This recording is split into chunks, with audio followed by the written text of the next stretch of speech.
été aujourd'hui présent à ce colloque pour partager la conviction que l'on peut aujourd'hui parler de bonheur au travail. Les termes initialement de risques psychosociaux santé au travail se sont progressivement transformés pour devenir plus positifs. Aujourd'hui, le bonheur au travail, ça n'est pas un objectif, ni une réalité, ni une utopie, mais plutôt un cap, une aspiration. Je pense qu'on peut oser ce terme en se disant qu'il est possible de favoriser ou de créer les conditions qui favorisent l'épanouissement au travail.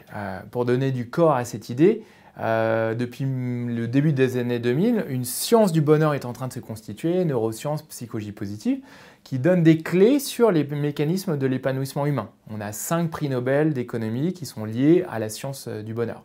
Et tout ça pour arriver à la création d'un mouvement, le mouvement du bonheur au travail qu'on observe autour de nous, qui rassemble un nombre croissant d'entreprises, mais aussi d'universitaires, de syndicats, d'entreprises de conseil, de politiques. Donc oui, nous pensons que le bonheur au travail est possible, souhaitable et qu'on peut avancer. Alors comment avancer? Eh bien, aujourd'hui, des pratiques sur le bonheur au travail existent. Un exemple, les neurones miroirs font que 2 personnes vont, lorsque l'une démontre de la gratitude à l'autre, eh bien, se sentir bien en partageant avec empathie des remerciements et de la reconnaissance.